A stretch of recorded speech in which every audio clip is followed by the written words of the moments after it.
जय मां कामाख्या। मित्रों, आज का चर्चा है कुंडली में आत्महत्या योग। आत्महत्या करना सबसे बड़ा पाप है। इसकी माफी के लिए कोई प्रायश्चित नहीं है, क्योंकि ये जीवन परमपिता परमेश्वर ने दिया है। इसे खत्म करने का अधिकार हमें नहीं है, अधिकार है ही नहीं। आत्महत्या करने के बाद हमारी योनि युगों युगों तक कर्मानुसार प्रेत योनि में भटकती रहती है, जिसमें मृत्यु तुल्य का प्राप्त होता है।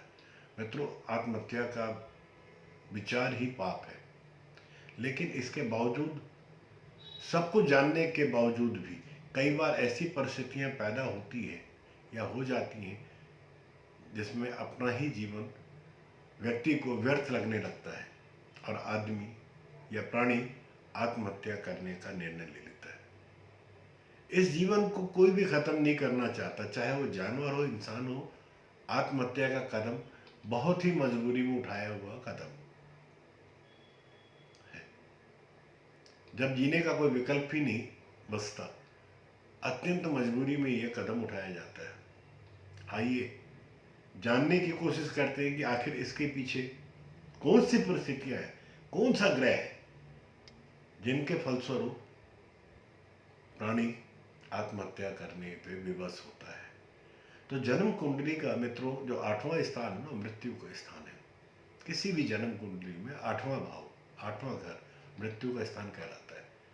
इस भाव में मौजूद विभिन्न ग्रह स्थितियों को देखकर हम पता लगा सकते हैं कि व्यक्ति की मृत्यु किन कारणों से और कैसे होगी। वैदिक ज्योतिष में या वैदिक ज्योतिष के अनुसार चंद्रमा मन का प्रतिनिधि ग्रह है। यह मनुष्य के विचारों को नियंत्रित करता है और बुध मनुष्य के निर्णय लेने की क्षमता को नियंत्रित करता है। चंद्रमा अगर मन है तो बुध निर्णय लेने की पावर है, बुद्धि है। कौन व्यक्ति किस मुद्दे पर क्या निर्णय लेता है, किन परिस्थितियों में क्या निर्णय लेता है, यह बुध को तय करना होता है।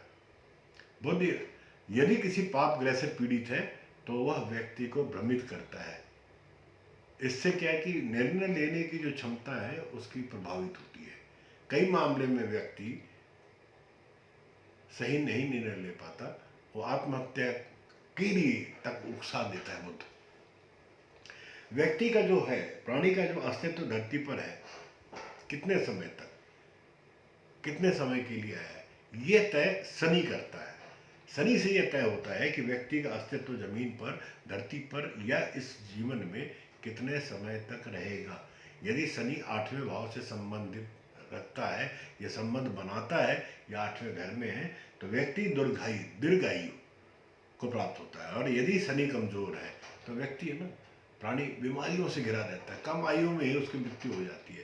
पर केवल सूर्य एक ऐसा है, एकमात्र ग्रह, जो कभी भी व्यक्ति को गलत कार्य के लिए नहीं उकसाता। खास करके आत्महत्या जैसे कदम तो सूर्य उठाने ही नहीं देता। जिस व्यक्ति की कुंडली में, जन्म कुंडली में सूर्य मजबूत है, उस कुंडली में उस व्यक्ति के अंदर आत्मविश्वास बहुत अधिक होगा। उसके मन में कभी भी नकारात्मक विचार कभी उत्पन्न ही नहीं होंगे। दुख प्राप्त करने के ख्याल ही नहीं आएंगे।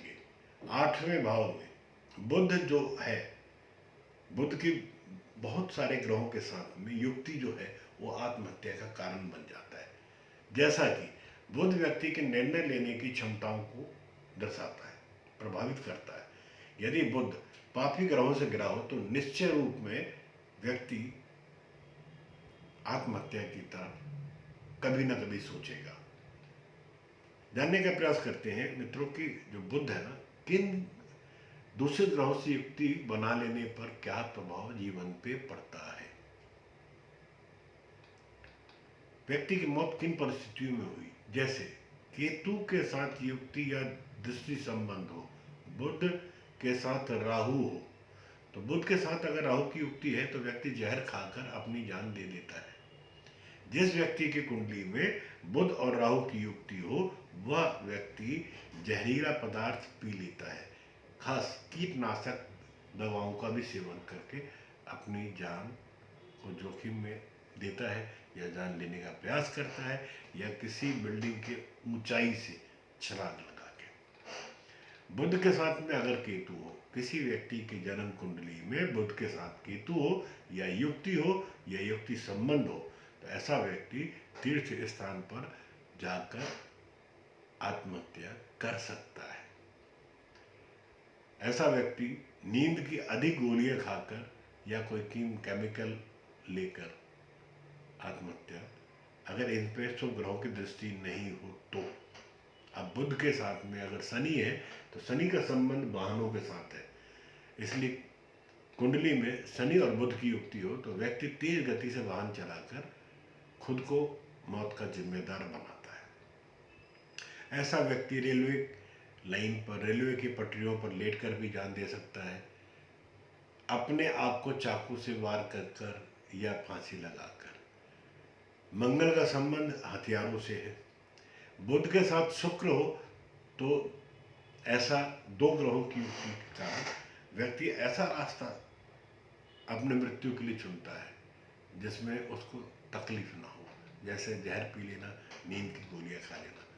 अब बुध के साथ में गुरु हो और इन दोनों की युक्ति जिन की कुंडली में बना है, वह व्यक्ति अक्सर योगाभ्यास के दौरान या समाधि को प्राप्त कर कर या प्राणायाम करने के उपरांत उसकी मृत्यु होती है। बुध के साथ मंगल का संबंध तो मित्रों हथियारों से भी है।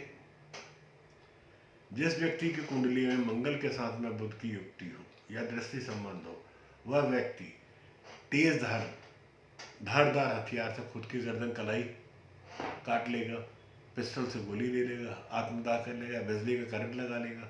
अब बुध और चंद्रमा दोनों का संबंध जल से है, तो ऐसे कुंडली में बुध और चंद्रमा की युक्ति हो, वो तालाब, नदी, कुआं, समुद्र में डूबकर जान देने की योजना बना सकता है।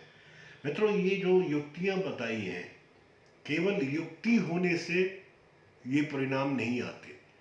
बुध का किसी जो भी बुध राहु, बुध केतु, बुध शनि, बुध मंगल, बुध शुक्र, बुध चंद्रमा, इनकी युक्ति हो और इन पर पाप ग्रहों की दृष्टि हो, तब जाकर ऐसी स्थितियां निमित होती है। आज की चर्चा यहां संपन्न करता हूं मित्रों। जीवन बहुत बहुत बहुत बहुमूल्य है।